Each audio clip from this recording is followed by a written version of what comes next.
Astagfirullahaladzim.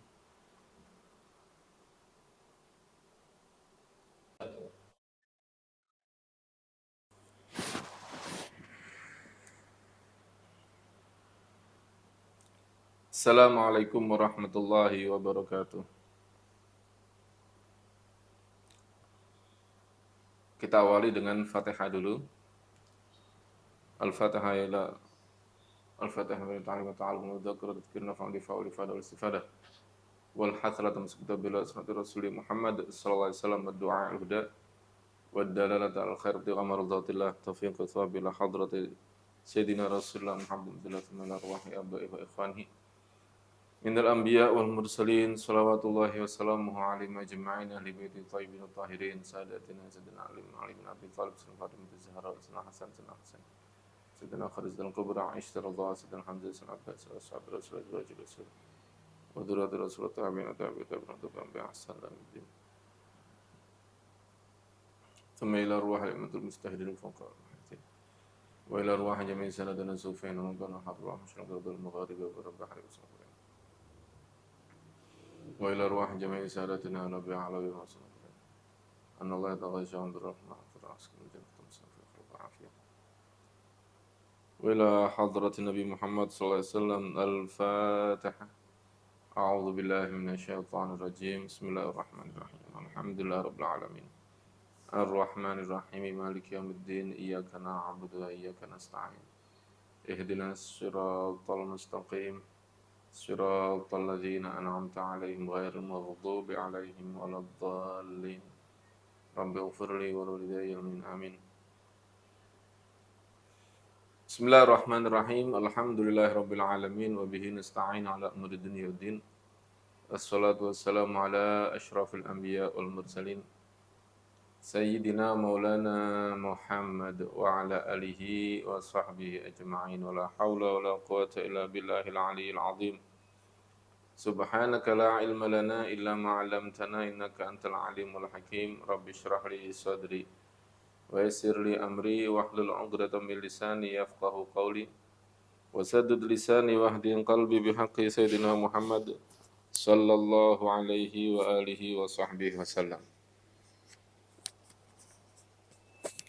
Alhamdulillah, pada pertemuan sebelumnya kita telah membahas tentang arti haid secara bahasa adalah mengalir secara syariat darah alami yang keluar dari bagian paling dalam rahim atau bagian rahim yang paling dalam pada saat sehat. Kemudian darah yang tidak keluar secara alami bukan darah haid, seperti darah yang keluar sebelum dan ketika melahirkan. Kemudian kemarin kita juga telah membahas tentang usia minimal haid dimulai dari umur 9 tahun qamariyah takribiyah atau bisa dikatakan mendekati 9 tahun. Tahun qamariyah adalah tahun hijriyah, sedangkan takribiyah artinya untuk dapat mengalami haid tidak harus berusia 9 tahun persis.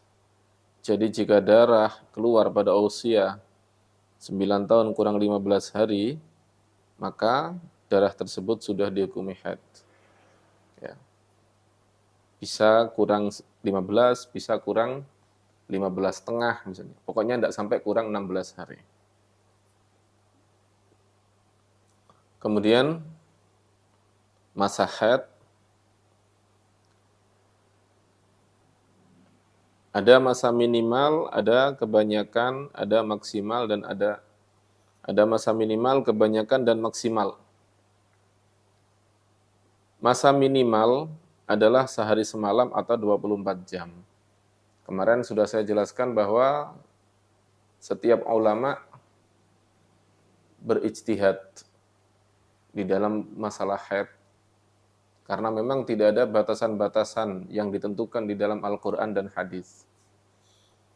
Oleh karena itu, setiap mazhab pendapatnya beda-beda. Dalam mazhab Imam Syafi'i, sehari semalam minimal untuk bisa menjadi haid. Dalam mazhab lain ada yang harus 3 hari. Mazhab lain ada yang walaupun sedikit, kurang dari sehari semalam. Kemudian kebanyakannya, artinya umumnya, standarnya rata-ratanya adalah 6 sampai 7 hari. Rata-ratanya standarnya 6 sampai 7 hari. Maksimalnya 15 hari. Nah, di sini ada beberapa keterangan. Darah yang keluar kurang dari 24 jam adalah darah istihadhah. Karena minimal haid menurut mazhab Imam Syafi'i adalah 24 jam. Berarti kalau kurang dari 24 jam itu bukan haid. Itu artinya adalah darah istihadhah. Kalau kurang dari 24 jam berarti darah istihadhah. Nah, karena maksimalnya adalah 15 hari, maka dikatakan di sini darah yang keluar lebih dari 15 hari adalah darah haid yang bercampur dengan darah istihadhah. Darah yang keluar lebih dari 15 hari adalah darah haid yang bercampur dengan darah istihadhah. Maka harus diteliti lagi dengan mempelajari 7 gambaran perempuan mustahadhah yang akan dijelaskan. Jadi, misal, ini banyak kesalahpahaman. Banyak kesalahpahaman yang terjadi pada banyak wanita mengenai memahami masalah ini. Banyak yang memahami, misal,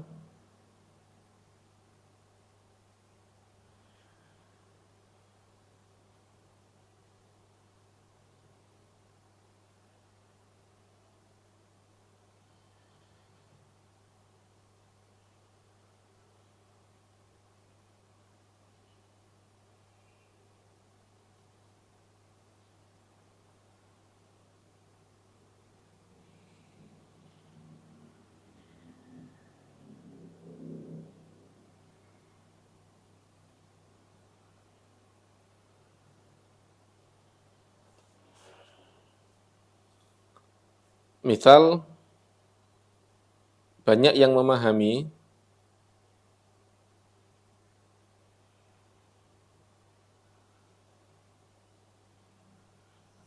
bila seorang perempuan keluar darah melebihi 15 hari, ya, kalau seorang perempuan keluar darah melebihi 15 hari, maka haidnya adalah 15 hari saja. Bahwa yang lebih dari 15 hari adalah istihadhah. Banyak pemahaman-pemahaman seperti ini di masyarakat. Memang pemahaman seperti ini berdasarkan tulisan-tulisan di kitab-kitab fikih yang mengatakan seperti itu. Ya. Tulisan-tulisan, banyak tulisan-tulisan dari kitab-kitab fikih, terutama kitab-kitab fikih yang ringkas, yang mengatakan bahwa kalau darah keluar melebihi 15 hari, maka selebihnya adalah istihadhah. Nah, ungkapan-ungkapan seperti itu dalam kitab-kitab fikih ringkas, itu disebut dalam istilah fikih ibarah ghairu sharihah. Disebut ibarah ghairu sharihah, sebuah ungkapan yang belum jelas. Itu adalah sebuah ungkapan yang belum jelas. Jadi, untuk lebih detailnya harus mempelajari kitab fikih yang lebih luas. Jadi, kalau perempuan darahnya melebihi 15 hari, ya, keluar dari hari pertama sampai hari ke-25. Kita tidak bisa pastikan bahwa 15 hari ini haid. Kemudian yang lebihnya ini adalah istihadah. Tidak bisa kita pastikan seperti itu. Lah terus bagaimana? Ada pelajaran khusus mengenai hal ini. Jadi ada 7 gambaran perempuan mustahadah. Ada 7 gambaran perempuan mustahadah. Nanti bisa jadi haidnya cuma sehari semalam. Bisa jadi haidnya adalah 10 hari. Bisa jadi haidnya adalah lebih. Bahkan bisa jadi haidnya di belakang, bukan di depan. Nah, jadi mengenai masalah seperti ini, ya, kita tidak bisa katakan bahwa haidnya 15 hari, selebihnya istihadah, tidak. Tapi dikembalikan kepada 7 gambaran mustahadah. Maka di sini katakan, maka harus diteliti lagi dengan mempelajari 7 gambaran perempuan mustahadah yang akan dijelaskan. Itu akan dijelaskan dalam pelajaran kita, akan dijelaskan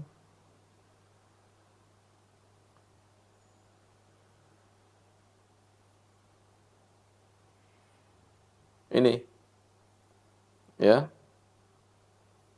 pada halaman 13. 7 gambaran mustahadah dalam haid. Akan dijelaskan pada gambaran 7 gambaran mustahadah dalam haid, halaman 13.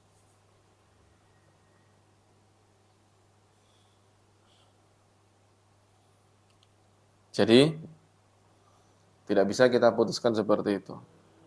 Harus diteliti dengan 7 gambaran mustahadah dalam haid. Nah, sekarang masa suci antara 2 haid.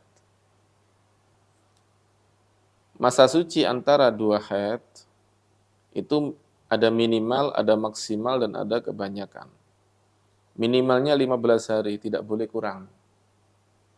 Tidak boleh kurang dari 15 hari. Kebanyakannya sisa hari-hari haid dalam sebulan. Kebanyakannya adalah sisa hari-hari haid dalam sebulan. Jadi misalnya dia haidnya 6 hari. 6 hari haid. Berarti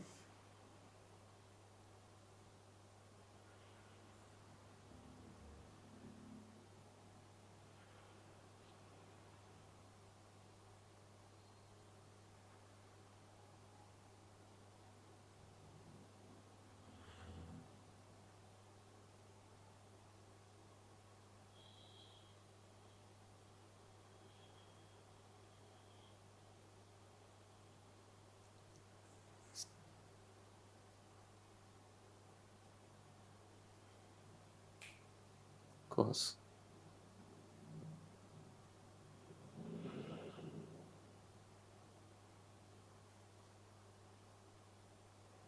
Kos.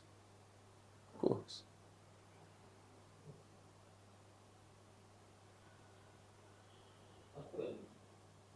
Iya, betul.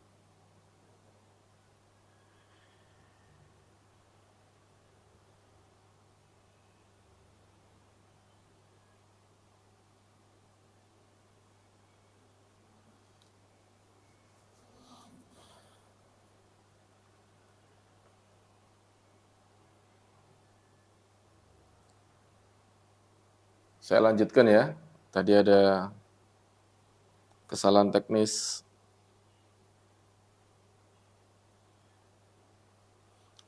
Misal haidnya biasanya 6 hari.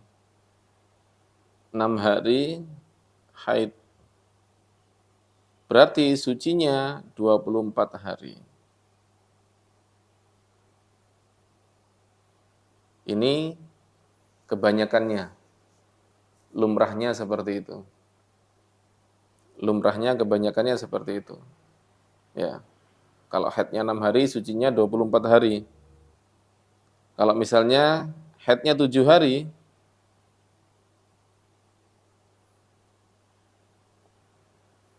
maka sucinya 23 hari. Itu namanya sisa bulan, ya, sisa hari-hari haid dalam sebulan. Nah, maksimalnya tidak terbatas. Ada perempuan yang haidnya cuma sekali seumur hidup, terus tidak haid lagi. Ada pula perempuan yang sama sekali nggak pernah haid. Ada perempuan yang haidnya cuma sekali dalam seumur hidup, ada yang sama sekali nggak pernah haid. Ya. Pernah ada orang tanya kepada kita di radio Suara Nabawi kalau tidak salah. Dia haidnya cuma sekali saja ketika masih SMA. Sekarang sampai umur 23 waktu dia bertanya, itu tidak pernah haid sama sekali. Nah, jadi kalau masalah fikih, kalau masalah kesehatan, silakan tanya ke bidan. Bidangnya masing-masing. Tapi kalau masalah fikih, maka kalau masalah fikih,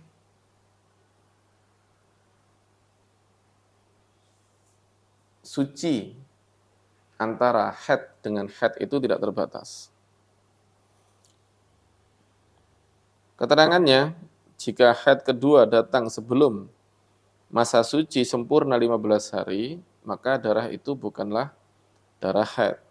Wanita tersebut tetap dihukumi suci sampai sempurnanya masa suci 15 hari. Jika setelah masa suci sempurna, darah tetap keluar, maka darah yang terakhir ini adalah haid. Ya. Jika haid kedua datang sebelum masa suci sempurna 15 hari. Jadi misalnya keluar darah haid 7 hari. Kemudian suci 14 hari. Keluar darah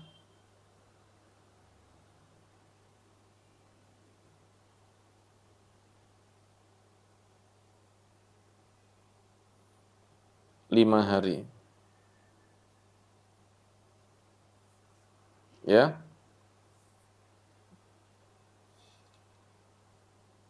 Di sini jika haid kedua datang sebelum masa suci sempurna 15 hari. Nah, ini kan sucinya belum sempurna 15 hari, masih 14. Maka darah tersebut bukanlah darah haid. Jadi, darah yang 5 hari ini bukan darah haid. Ya. Terus apa dihukumi? Wanita tersebut tetap dihukumi suci. Tetap dihukumi suci sampai kapan? Sampai sempurnanya masa suci 15 hari.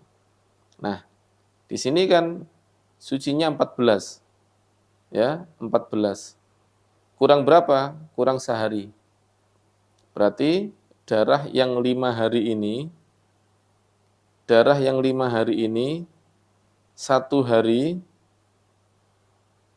satu harinya ini adalah istihadah atau darah fasad.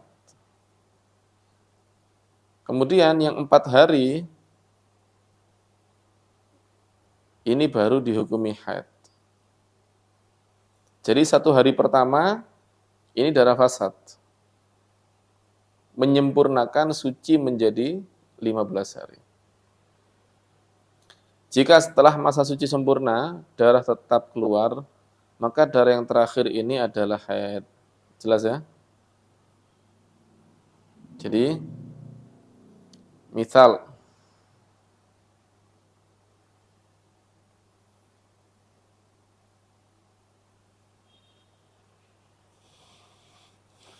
keluar darah 5 hari.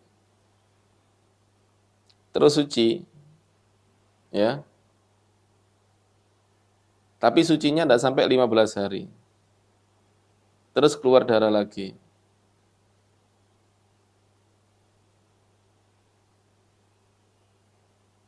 Nah,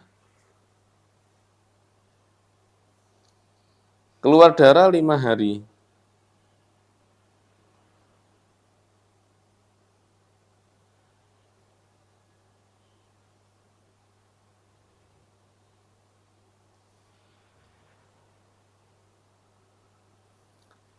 Keluar darah 5 hari ini hukumnya haid. Ya, ini hukumnya haid. Nah, ketika suci, kan minimal suci kan 15 hari, berarti kan sampai hari ke-20 ini. Seharusnya kan begini, minimal suci. Minimal suci 15 hari. Tapi ini sudah keluar darah di sini. Ya, di sini sudah ada darah. Darah apa ini? Maka ini darah fasad. Ya. Sampai hari ke-20. Sampai sini. Nah, baru setelah ini darah haid. Jadi sampai sempurna suci 15 hari. Sucinya ini harus sempurna 15 hari. Jelas ya? Jika sebelum suci sempurna 15 hari sudah keluar darah, maka darah tersebut tidak dihukumi darah haid, tapi darah fasad sampai sucinya sempurna 15 hari. Kemudian tanda berhentinya haid. Tanda berhentinya haid. Apa sih tanda berhentinya haid? Apa saja tanda berhentinya haid? Suci dapat diketahui dengan tidak adanya bercak darah, termasuk kuning dan keruh. Jadi tidak ada darah, tidak ada kuning, dan tidak ada keruh. Bagaimana cara tahunya? Sekiranya dia memasukkan kapas ke Mrs. V, kapas tersebut keluar bersih, tidak tampak bercak apapun. Jadi kalau kemaluannya dikasih kapas, tidak ada bercak sama sekali.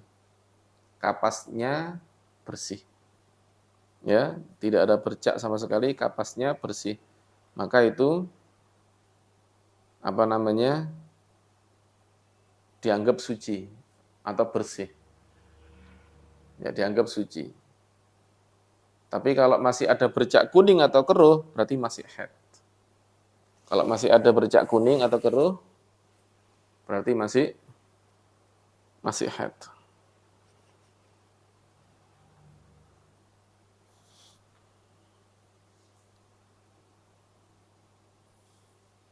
Warna darah haid.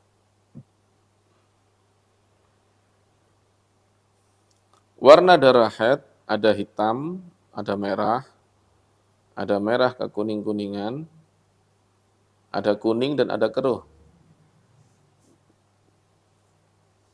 Jadi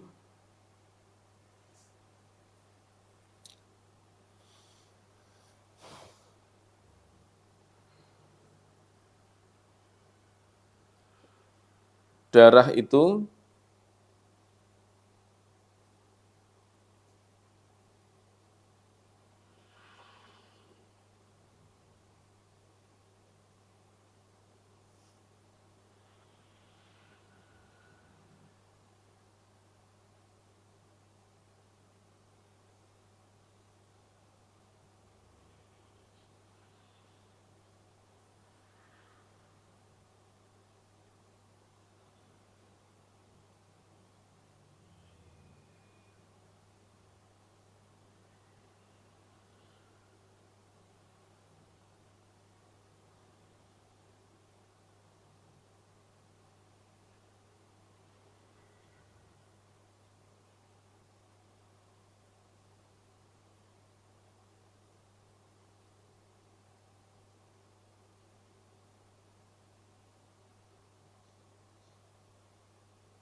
Gosling.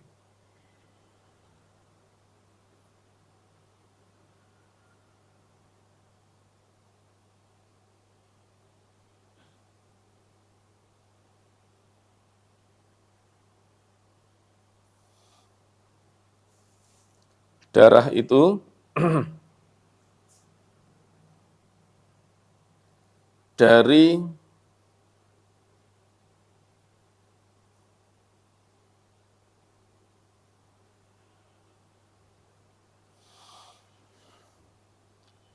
dari dalam rahim ini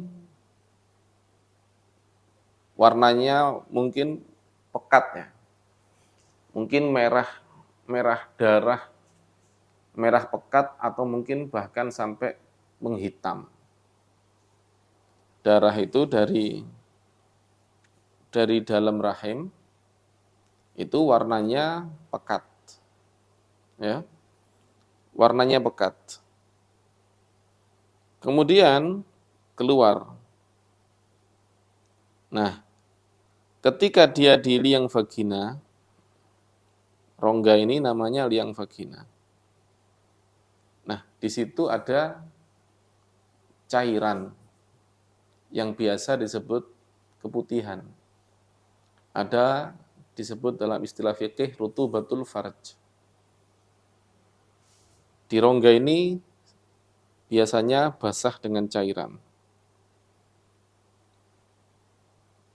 Ketika darah yang keluar ini banyak, ya, banyak yang keluar, maka nggak pengaruh sama cairan. Cairan itu nggak ngefek apa-apa.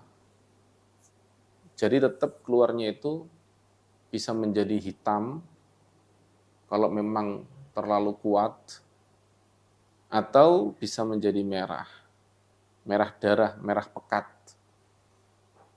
Nah, ketika darah yang keluar volumenya semakin sedikit, ya, sudah semakin sedikit, tidak terlalu banyak, volumenya sudah semakin sedikit, maka sudah mulai terpengaruh dengan cairan yang ada di liang vagina ini. Sehingga warnanya mulai pudar, bukan lagi merah darah, bukan lagi merah pekat, tapi merah pudar, merah kekuning-kuningan, mulai pudar, menjadi pudar. Nah, ketika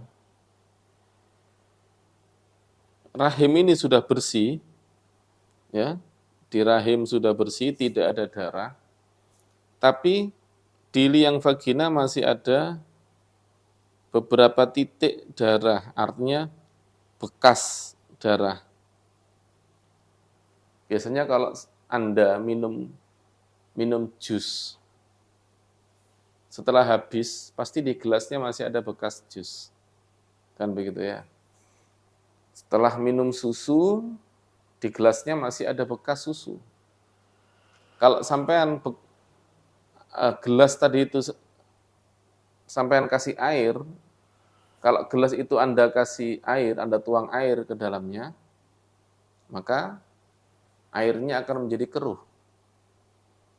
Kan begitu. Nah, setelah rahim ini bersih, di liang vagina ini masih ada bekas-bekas darah haid yang masih tersisa. Nah, ini didorong oleh cairan putih tadi itu. Oleh keputihan tadi. Ya, didorong oleh keputihan sehingga keluarlah menjadi warna kuning. Apa hukumnya warna kuning? Ada khilaf ulama mengenai warna kuning, pendapat yang kuat adalah haid. Pendapat yang kuat, warna kuning itu haid. Kalau menurut dokter, kalau keluar kuning itu berarti rahimnya sudah bersih. Karena kuning itu adalah sisa-sisa darah yang menempel ada di liang vagina dan bercampur dengan cairan putih, ya, cairan keputihan sehingga menjadi kuning. Keluar didorong oleh cairan keputihan tadi itu. Nah, semakin lama sisa-sisa darahnya semakin habis. Oleh karena itu semakin lama warna kuning itu semakin pudar sehingga menjadi keruh. Semakin pudar menjadi keruh. Ketika keruh, bagaimana hukumnya? Sama seperti kuning. Ada khilaf ulama. Pendapat yang kuat masih haid. Karena apa? Karena cairan yang ada di liang vagina ini adalah cairan putih. Cairan yang ada di liang vagina adalah cairan putih. Nah, ketika tiba-tiba kok ada warna kuning atau keruh, berarti yang mengakibatkan warna itu menjadi kuning atau keruh adalah darah. Nah, darah itu dihukumi haid. Jadi, yang mengakibatkan cairan yang seharusnya putih tadi itu tiba-tiba menjadi kuning atau keruh, maka itu adalah darah dan itu berarti hukumnya haid.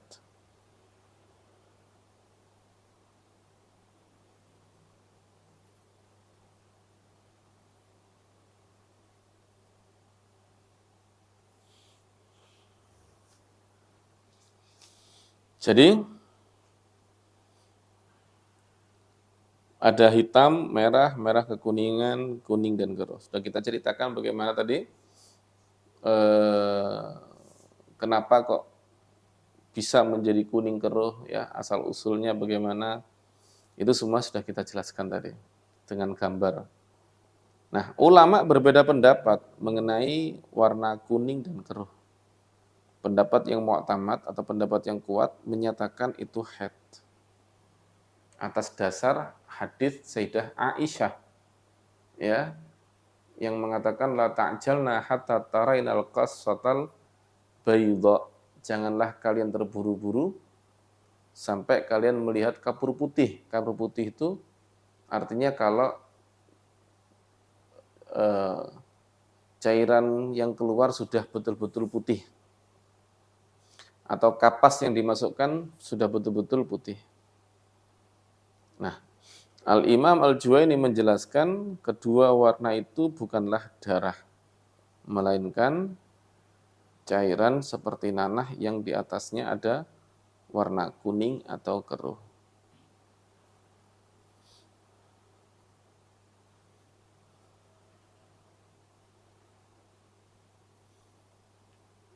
Adapun pendapat yang mengatakan bahwa kuning dan keruh itu adalah suci, itu berdasarkan hadis sahabat Ummu Atiyah. Ummu Atiyah, beliau mengatakan kunna la na'uddus sufrata wal qudrata syai'a. Kami dulu di zaman Nabi SAW, artinya para sahabat wanita semuanya, kami tidak menganggap kuning dan keruh itu sebagai haid. Kami tidak menganggapnya haid. Kalau anggapan para wanita ini salah, pasti ada teguran dari Nabi Muhammad SAW. Tidak adanya teguran, ini menandakan bahwa tanggapan itu tidak salah. Ya, padahal Rasulullah masih ada. Nabi bisa mendapatkan berita dari malaikat Jibril. Sebagaimana hukum-hukum yang diturunkan oleh Allah kepada malaikat Jibril untuk disampaikan kepada Nabi Muhammad SAW. Itu Nabi yang asalnya tidak tahu, akhirnya tahu diberitahu oleh malaikat Jibril. Ya, lewat Allah, diberitahu oleh Allah lewat malaikat Jibril. Nah, seandainya pendapat para wanita ini yang mengatakan kalau sudah kuning ini bukan haid, itu adalah salah, pasti ada teguran dari Allah Subhanahu wa taala. Ya, lewat malaikat Jibril. Nah, buktinya tidak ada teguran dari Allah Subhanahu wa taala ini membuktikan bahwa kuning dan keruh itu bukan haid. Di sini terjadi perdebatan yang luar biasa, sangat sengit mengenai dua pendapat. Yang satu dari sahabat Sayyidah Aisyah radhiyallahu anha, yang satu dari sahabat Ummu Atiyah. Mana yang benar ini? Sebenarnya sama-sama benar karena mereka berdua adalah sama-sama sahabat Nabi Muhammad SAW. Cuma para ulama dalam menguatkan pendapat, ya,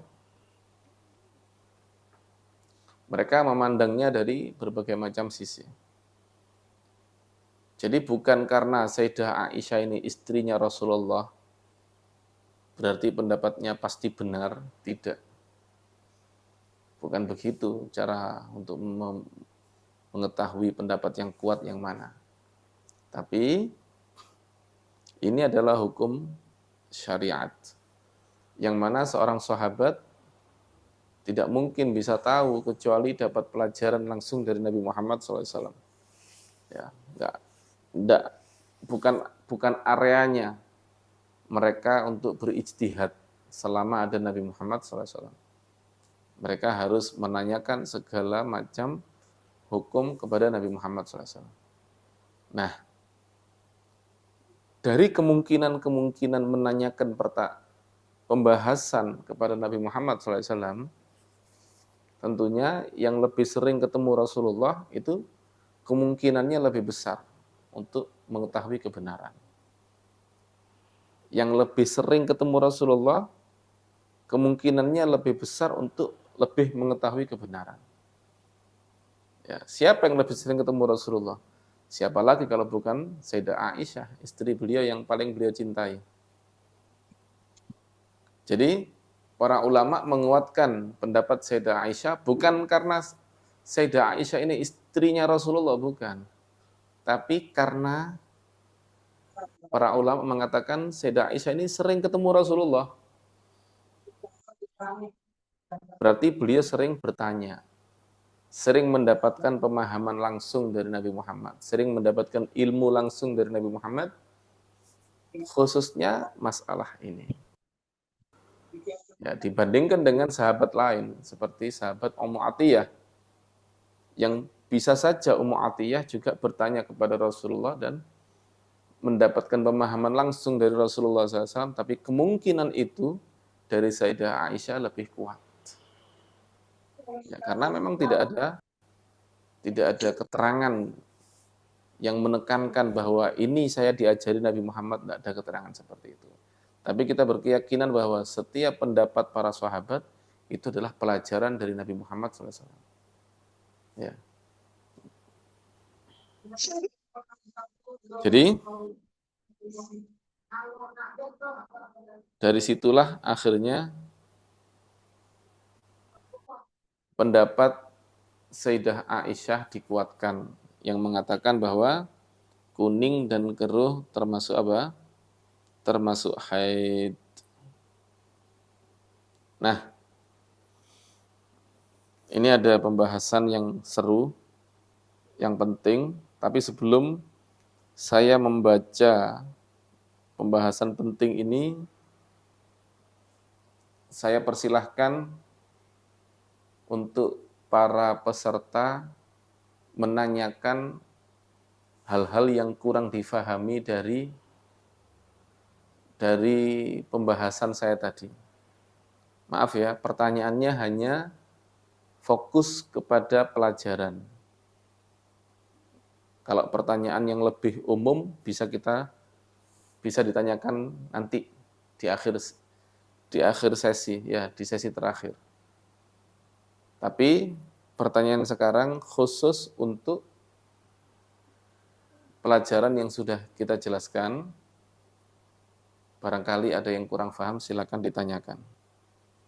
Saya tunggu beberapa menit.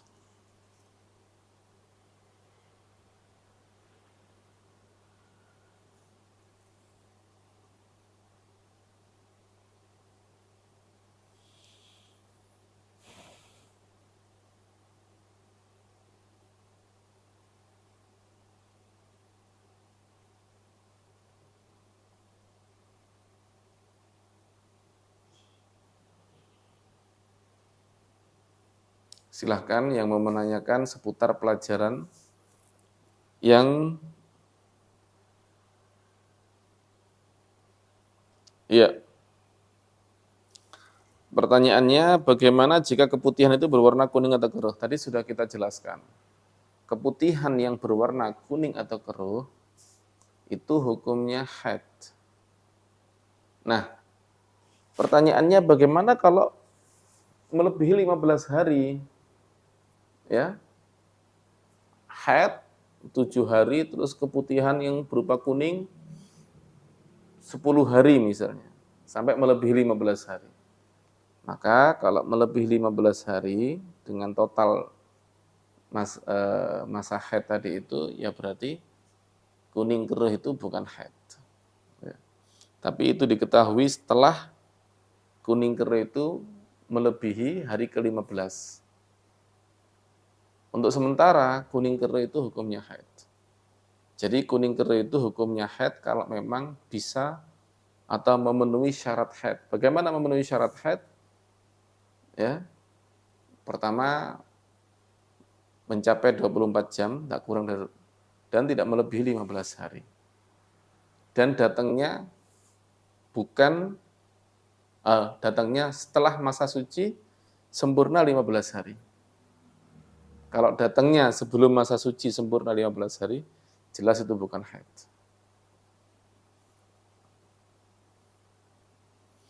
Karena ada dua pendapat kuning keruh itu haid dan juga bukan. Bolehkah seandainya saya kalau misal lagi semangat ibadah ikut pendapat Ummu Atiyah, tapi kalau lagi nggak semangat ikut pendapat Mu'tamad? Jadi begini, pendapat itu bukan dengan tasyahi, bukan dengan semaunya, senang-senangan. Ya. Sebenarnya kita kan memang seharusnya ikut pendapat yang kuat, yaitu pendapat Sayyidah Aisyah.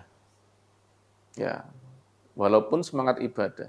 Ya percuma ibadah kalau itu adalah haid, itu dilarang, buat apa? Malah dosa ibadahnya enggak dapat pahala, karena nilai ibadah itu ketaatannya kepada Allah, bukan bentuk sholatnya. Nah, kalau sampean sholat tapi enggak mematuhi aturan Allah, sama saja. Jatuhnya tetap maksiat, bukan ibadah.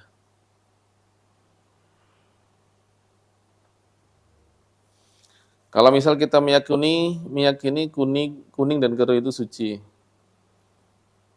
di haid di salah satu masa haidnya, apa seterusnya harus keyakinan yang sama atau bisa memilih? Boleh mengikuti pendapat lemah, ya, seperti mengikuti pendapat Ummu Atiyah, boleh. Tapi kan tadi saya tekankan, itu bukan tasyahi, bukan seneng-senengan. Jelas ya? Bukan seneng-senengan. Jadi itu adalah sebuah pemikiran. Kalau sampean, saya ini kayaknya lebih mantap ke pendapat yang bukan haid misalnya. Ya, silakan. Tapi bukan seneng-senengan.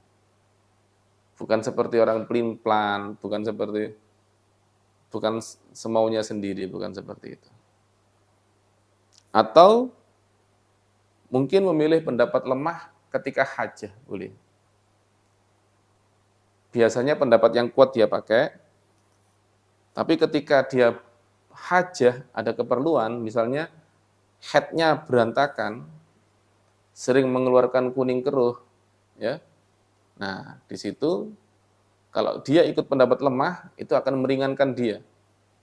Ya, tidak akan mempersulit ibadahnya. Maka boleh ikut pendapat lemah dalam kondisi seperti itu. Ya, jadi ketika memang diperlukan untuk mengikuti pendapat lemah, karena memang rumit, ya. Kalau disuruh mikir, waduh ini terlalu rumit.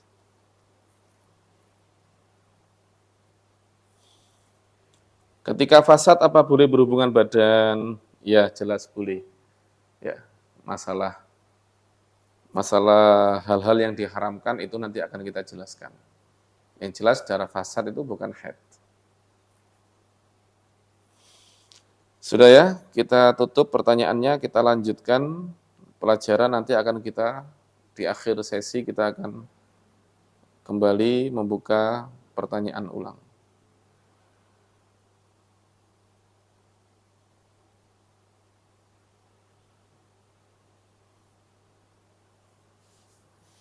Nah, di sini ada sesuatu yang penting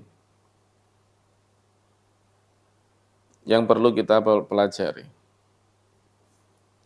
Penentuan masa haid, nifas, dan masa suci adalah hasil penelitian Imam Syafi'i terhadap para wanita di zaman beliau. Jadi Al-Imam Syafi'i membuat sebuah riset. Riset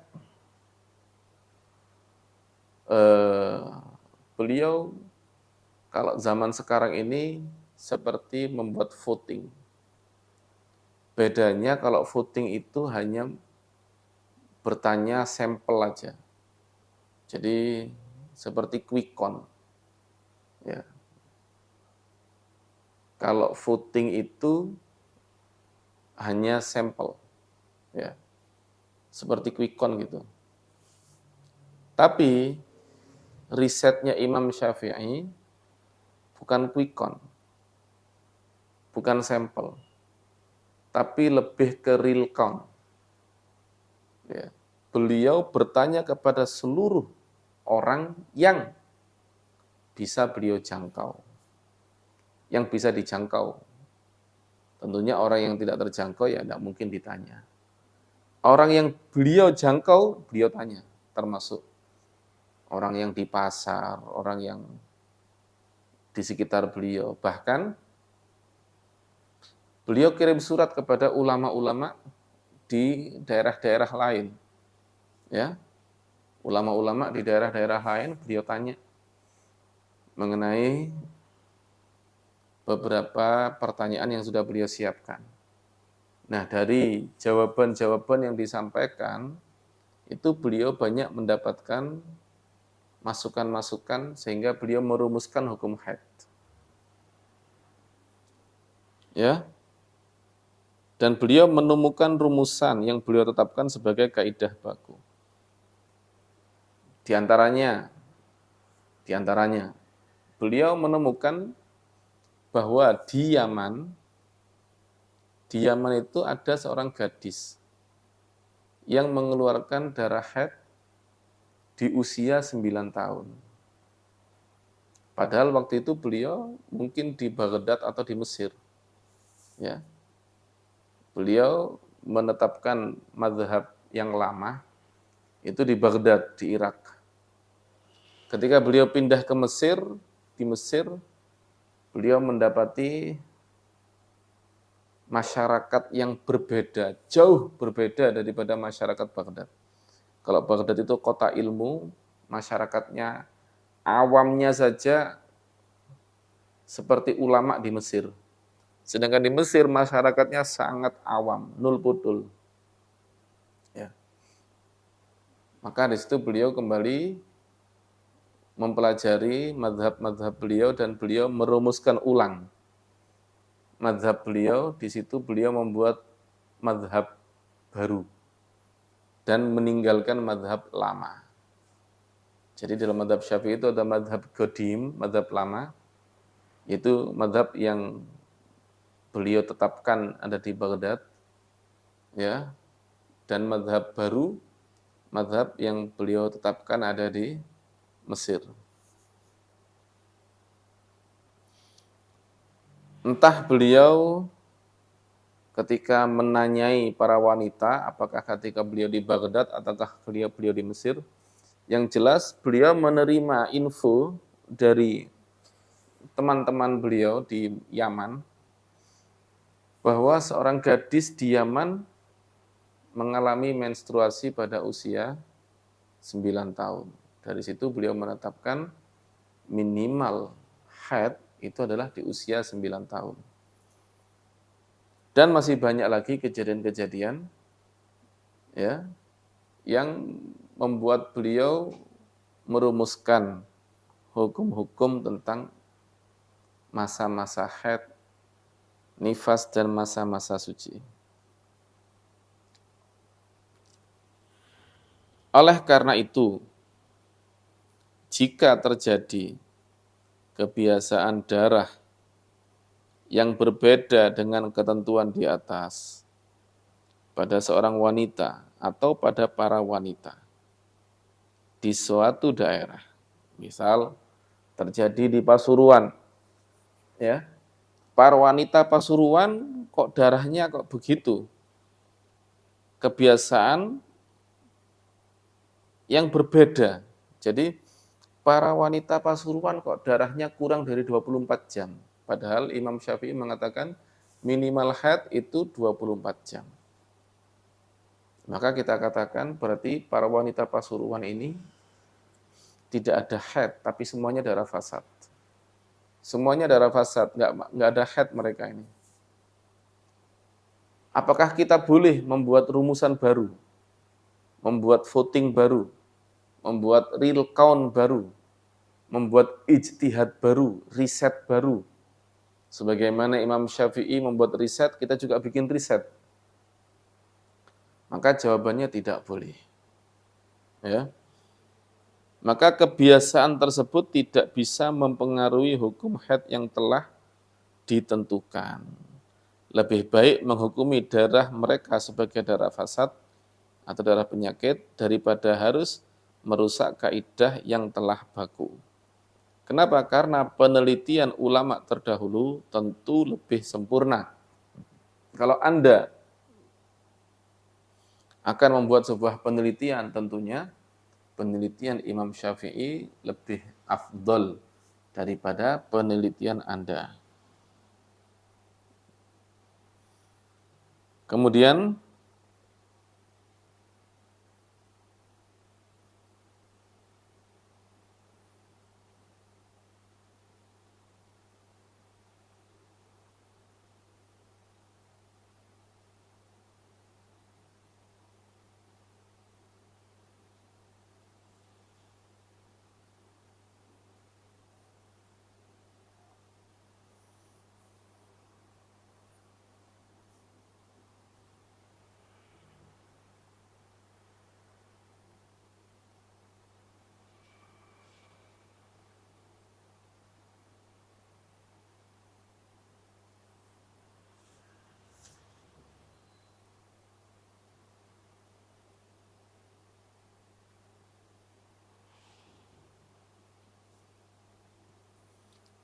ini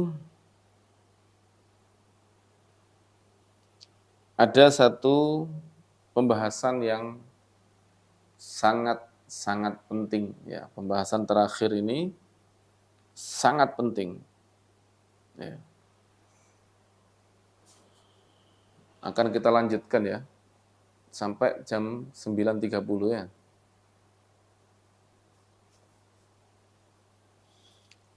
Ini pembahasan yang sangat penting.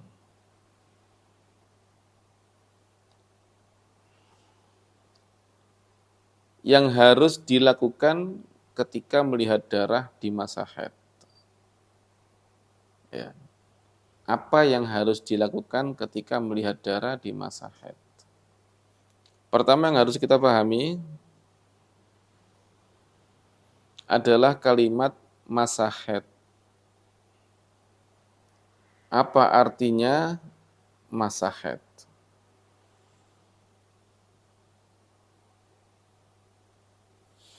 Apa arti daripada kalimat masa haid? Masa haid itu ada dua. Yang pertama untuk pemula, yang kedua untuk orang yang terbiasa. Ya, masa haid itu ada dua, untuk orang yang pemula dan orang yang terbiasa. Untuk pemula, masa haid itu bila sudah berumur mendekati 9 tahun qamariyah dengan ketentuan seperti yang sudah kita bahas. Jadi boleh kurang, mendekati 9 tahun qamariyah. 9 tahun boleh kurang, tapi kurangnya tidak sampai 16 hari. Ya. Itu disebut masa haid. Jadi kalau untuk pemula itu baru pertama kali haid. Perempuan seorang pemula yang baru pertama kali haid, itu disebut masa haid kalau usianya sudah mendekati 9 tahun qamariyah. Atau lebih, misalnya dia sudah 9 tahun atau sudah 10 tahun atau sudah 11 tahun, ya, itu disebut masa haid. Untuk perempuan yang sudah terbiasa, artinya sudah pernah haid. Kalau untuk yang pernah haid, yang sudah terbiasa, maka disebut masa haid. Kapankah masa haid untuk perempuan yang terbiasa haid atau sudah pernah haid? Yaitu bila suci sudah mencapai 15 hari. Bila suci sudah mencapai 15 hari, maka itu disebut masa haid. Tapi kalau suci belum mencapai 15 hari, belum masa haid.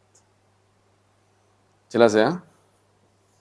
Untuk perempuan yang sudah terbiasa, artinya pernah haid, yang dikatakan masa haid itu adalah apabila suci sudah mencapai 15 hari. Jadi ada bedanya antara masa haid bagi pemula dan masa haid bagi orang yang sudah terbiasa. Masa haid bagi pemula yang penting umurnya sudah pas. Kalau masa haid bagi yang terbiasa, yang penting dia tidak punya hutang suci, sucinya sudah sempurna.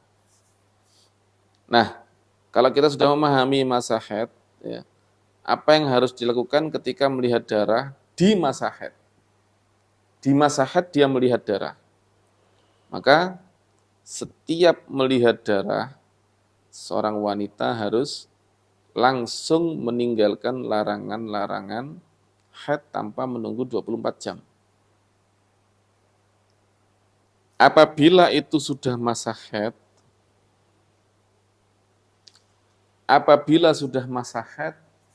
maka jangan menunggu 24 jam. Jangan menunggu 24 jam. Langsung tinggalkan. Ya. Langsung meninggalkan. Jangan menunggu 24 jam. Nah, selanjutnya, jika darah tersebut berhenti sebelum mencapai 24 jam, maka dia harus mengqadha sholat yang dia tinggalkan tanpa harus mandi. Karena terbukti ini bukan haid. Ya. Terbukti bukan haid. Tidak perlu mandi. Kemudian jika darah tersebut keluar lagi sebelum 15 hari, maka dia harus meninggalkan lagi larangan-larangan haid. Begitu seterusnya. Jadi begini.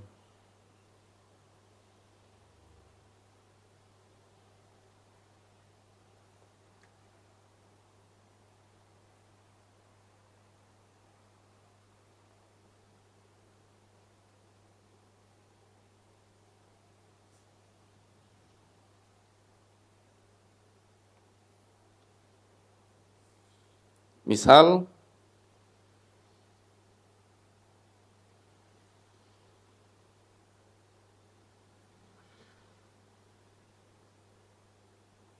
jam 7 pagi keluar darah.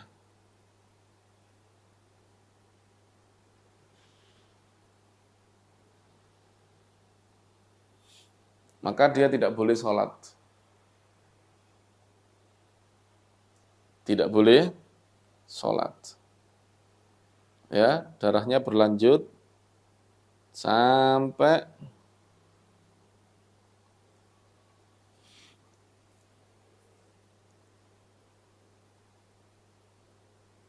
jam 4 sore.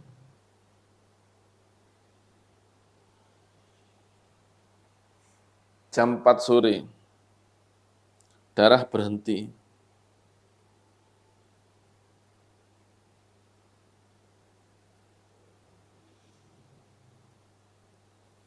Maka bagaimana? Berarti kan darahnya tidak sampai 24 jam. Ya, cuma 9 jam ini. Lah terus bagaimana ini? Dia wajib sholat asar, tak perlu mandi. Ya.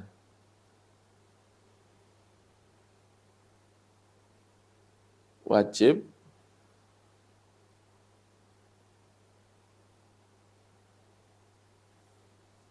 jelas ya?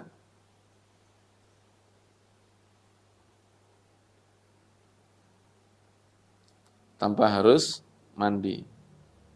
Kenapa? Karena belum pasti haid, darahnya belum 24 jam. Dan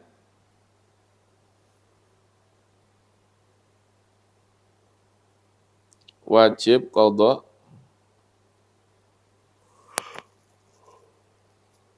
zuhur.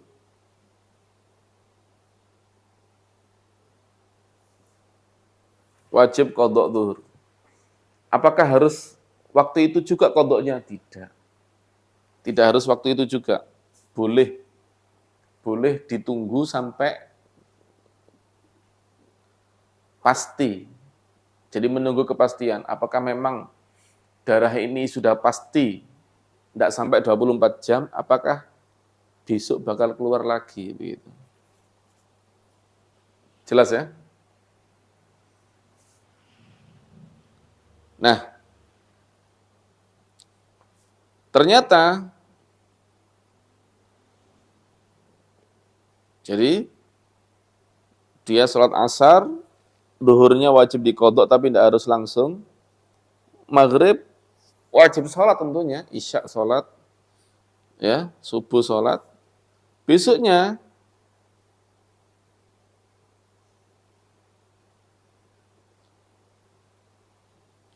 jam 7 lagi keluar darah lagi. Berarti kembali kita hukumi haid. Gak boleh sholat lagi. Jelas ya? Sampai maghrib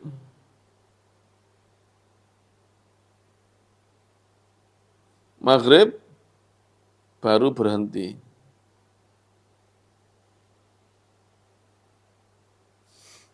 Maka apakah wajib mandi? Enggak. Tapi wajib sholat maghrib dan wajib qadha zuhur sama asar. Karena dia belum sholat zuhur sama asar. Tapi boleh mengakhirkan qadha sampai memastikan apa memang enggak ada darah, apakah memang bukan haid. Terus di total berapa lama itu sudah? Antara jam 7 pagi sampai maghrib. Ya. Terus besoknya keluar lagi. Nah, tinggal di total lagi. Selama belum 24 jam, maka dia tidak perlu mandi. Besoknya seperti itu. Nah, kalau ternyata setelah misalnya 4 hari, atau setelah 3 hari, menjadi jelas bahwa ini adalah mencapai 24 jam, ya sudah. Begitu darah berhenti, wajib mandi. Dan wajib sholat, dan tidak perlu qadha. Kenapa? Karena sudah pasti ada haid. Ya. Tapi kalau memang darah itu tidak kembali lagi, sampai lama, ya jelas bahwa itu bukan haid. Sampai misalnya 15 hari, jelas itu bukan haid sudah. Berarti sholat yang tadi ketinggalan wajib diqadha.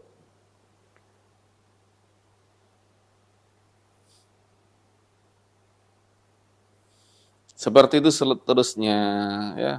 Seperti itu seterusnya. Adapun jika darah tersebut berhenti setelah mencapai 24 jam, maka jelaslah bahwa ini haid dan saat ini dia wajib mandi karena darahnya sudah mencapai 24 jam. Seperti tadi itu kalau misalnya setiap hari keluar 9 jam, dalam 3 hari sudah 27 jam, melebihi 24 jam. Berarti di hari ketiga ketika darah berhenti, wajib mandi, wajib sholat, puasa juga di bulan Ramadan, dan boleh baginya bersetubuh dengan suaminya karena darah sudah berhenti. Setiap darah berhenti boleh bersetubuh, tidak ada masalah. Kalau ternyata darahnya mencapai 24 jam, berarti semuanya itu adalah haid, dan sholat-sholat yang ia kerjakan tidak sah semua. Ya, dan kewajiban-kewajiban qadha semuanya gugur sudah, karena ternyata itu semuanya haid. Gimana dengan persetubuhan? Apakah dosa? Enggak. Soal setubuhnya enggak dosa. Kenapa? Karena secara zahir dia adalah sudah suci. Waktu itu. Jadi kenapa wajib sholat? Karena waktu itu secara zahir sudah suci. Jelas ya? Setiap kali darah berhenti wajib sholat karena secara zahir sudah suci. Jika kemudian darah tersebut keluar lagi, sebelum lewat 15 hari, jelaslah sudah bahwa ibadah yang ia lakukan tadi tidak sah.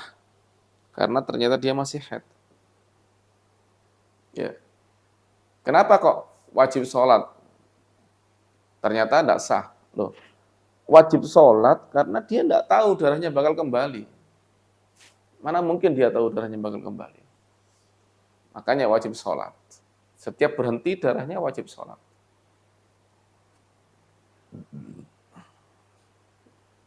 Tapi ternyata ketika darahnya kembali, menjadi jelas bahwa sholatnya tidak sah.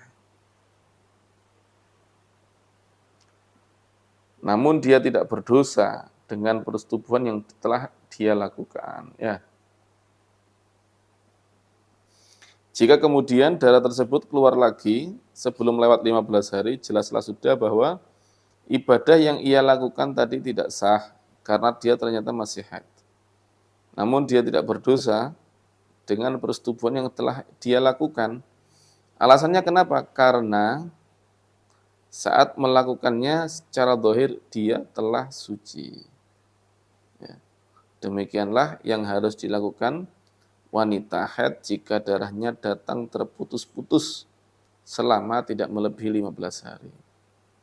Selama tidak melebihi 15 hari, maka darah yang terputus-putus, setiap kali darah berhenti wajib sholat. Kalau berhentinya setelah 24 jam, ya wajib mandi dulu sebelum sholat.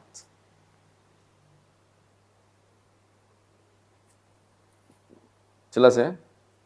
Kalau darahnya datang lagi, tidak boleh sholat. Selalu demikian. Yang penting tidak melebihi 15 hari totalnya. Kalau melebihi 15 hari, beda lagi nanti hukumnya. Ya. Itu tadi pembahasan mengenai bab haid, ya, dari awal sampai akhir, mulai definisi haid sampai pembahasan penting tadi, dan yang harus dilakukan oleh wanita haid.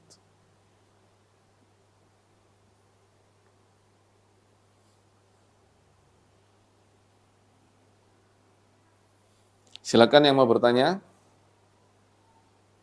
Kita buka.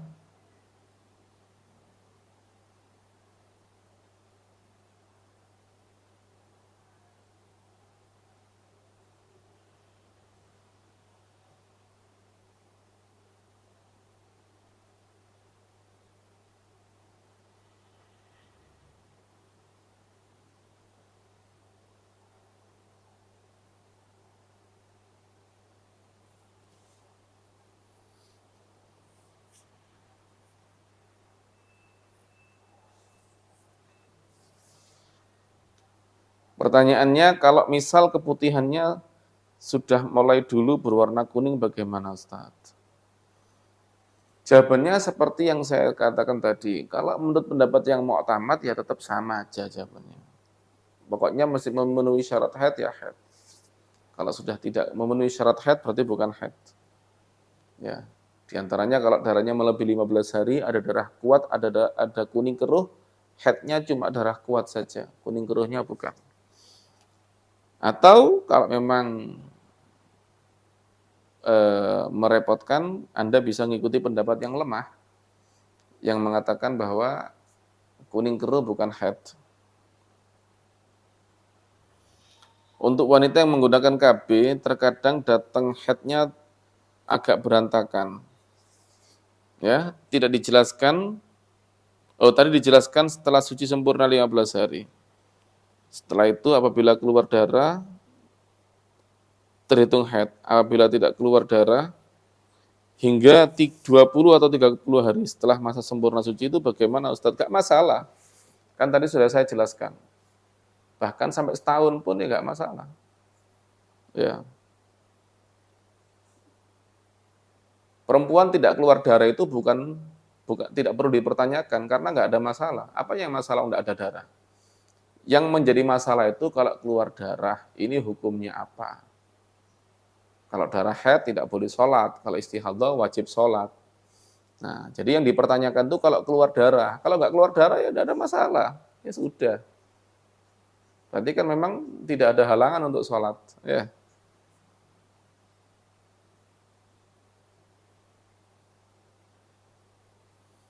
Kalau misal keputihannya sudah mulai dulu berwarna kuning, sudah saya jawab tadi. Jika terjadi persetubuhan di masa yang secara zahir disebut suci, namun ternyata semuanya adalah haid. Apakah harus bayar kafarah? Tidak, tidak harus bayar kafarah. Ya, karena tidak dosa. Secara zahir itu adalah suci.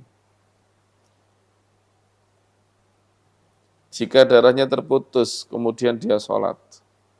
Ternyata keluar lagi esok harinya.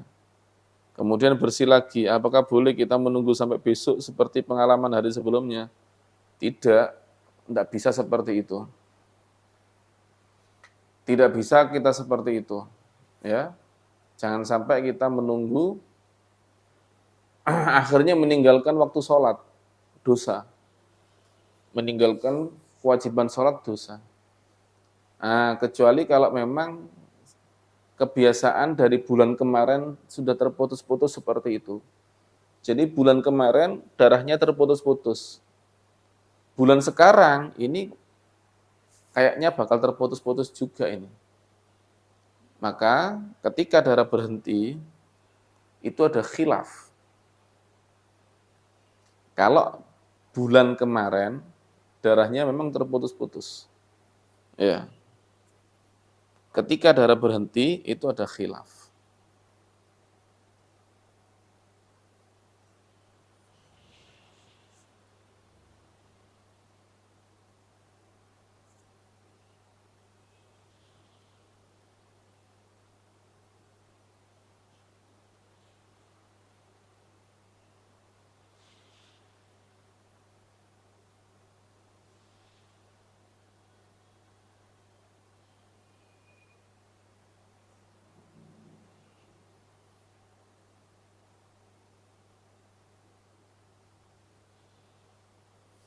Jadi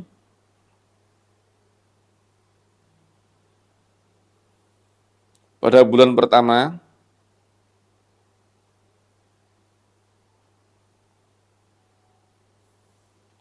darah 2 hari bersih, 3 hari terus darah lagi.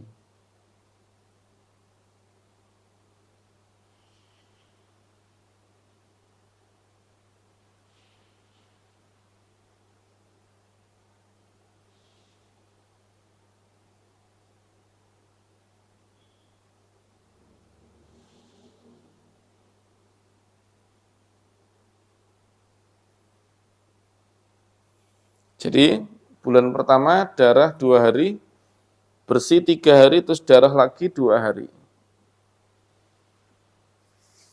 Kemudian bulan kedua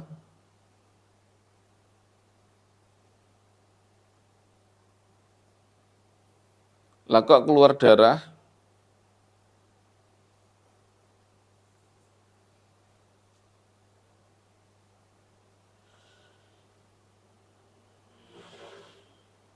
2 hari, terus berhenti.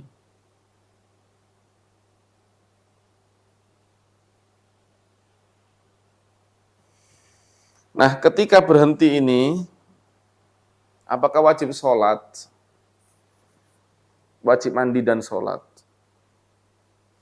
Kalau dilihat dari bulan sebelumnya, itu dia bakal berhenti 3 hari, kemudian keluar darah lagi 2 hari.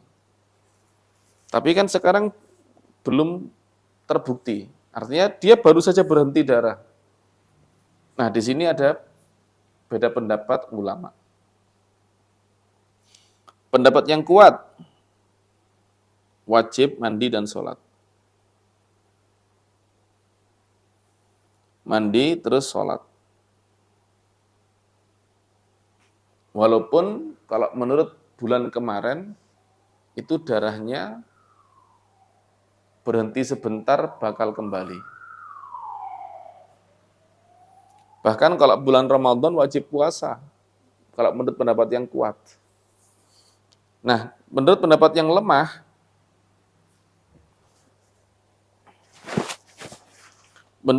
lemah, ketika berhenti, tidak mandi, dan tidak sholat.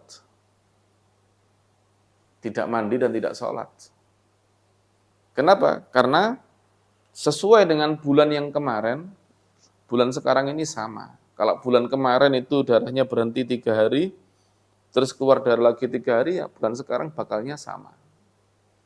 Bakalnya sama. Jelas ya? Jadi,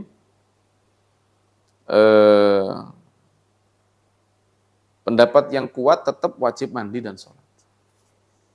Itu pendapat yang dimuktamadkan oleh Al-Imam Nawawi.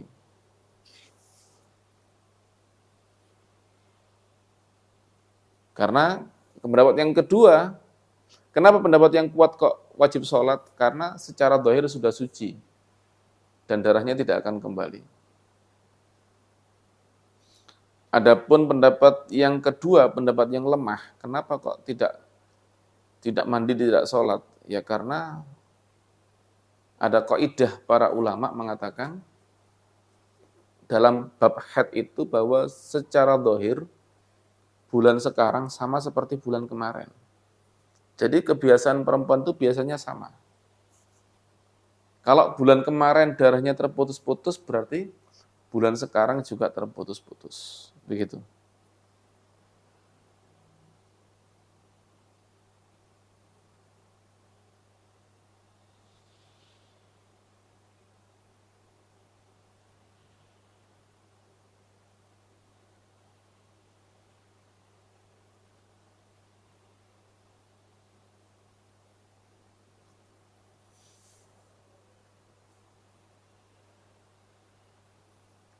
Bagaimana jika terbiasa awal haid, misal paginya keluar darah sedikit, lalu berhenti, kemudian malamnya keluar lagi. Apakah sebelum dia keluar lagi langsung tetap harus sholat langsung? Sudah saya jelaskan tadi ya. Kalau memiliki kebiasaan seperti itu, ya ada dua pendapat. Kadang dengan alat kontrasepsi, darah yang keluar tidak sampai 24 jam dalam 15 hari. Apakah itu dihukumi darah fasad semua? Benar. Itu semuanya darah fasad. Untuk wanita yang menggunakan KB, terkadang datang haidnya agak berantakan.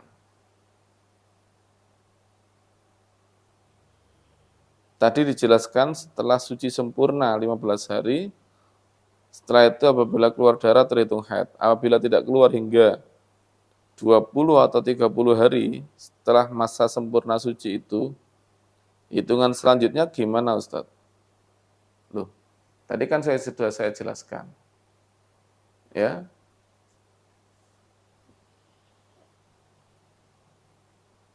minimal suci itu 15 hari, maksimalnya tidak ada. Jadi ada kemungkinan perempuan itu keluar darahnya sebulan sekali. Umumnya memang sebulan sekali, tapi tidak harus. Ada yang sebulan 2 kali. Ada yang 2 bulan sekali. Jadi siklus wanita haid itu tidak harus 30 hari. Tapi bisa minimal siklus haid itu 16 hari. Sehari semalam haid 15 hari suci.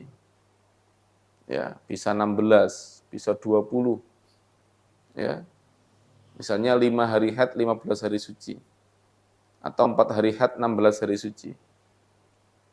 Bisa 30, seperti 7 hari haid 23 hari suci. Bisa mungkin siklusnya 40 hari, ya, seperti 10 hari haid 30 hari suci. Siklusnya perempuan itu tidak sama. Yang jelas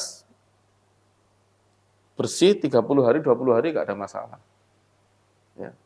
Nanti kalau keluar darah lagi ya baru itu haid.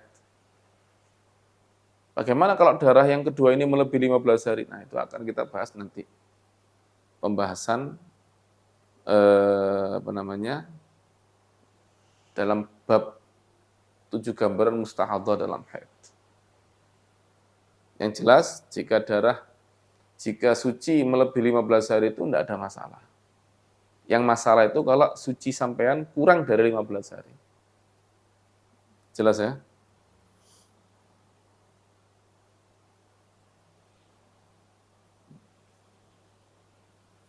Jadi kalau sucinya 20, 30, 40 hari, 100 hari sucinya enggak masalah.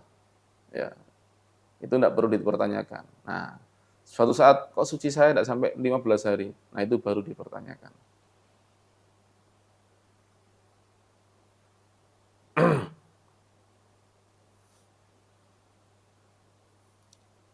Saya rasa ini sudah berakhir ya, 9.30 lebih bahkan. Dan pembahasan haid saya rasa sudah lumayan jelas ya. Mungkin bisa dicerna lagi, dipelajari lagi. Kalau ada yang kurang paham bisa dipertanyakan pada pertemuan mendatang. Dan insya Allah pada pertemuan mendatang kita akan membahas tentang nifas. Ya. Saya akhiri, ya mudah-mudahan menjadi tambahan ilmu yang manfaat dan ditulis pahala oleh Allah Subhanahu wa taala, dijadikan sebagai amal yang ikhlas. Saya akhiri dengan tartibul Fatihah. Al-Fatihah bulu qubulu iqbal salakul hal salatul fatihah. Bimidal julisat. Wa ila hadratin Nabi Muhammad sallallahu alaihi wasallam. Al-Fatihah. A'udzu billahi minasyaitonir rajim. Bismillahirrahmanirrahim. Alhamdulillahirabbil alamin arrahmanir rahim maliki yaumiddin. Iyyaka na'budu wa iyyaka nasta'in. Ihdinas siratal mustaqim. Siratal ladzina an'amta 'alaihim ghairil maghdubi 'alaihim waladdallin. Rabbighfirli wa li walidayya amin.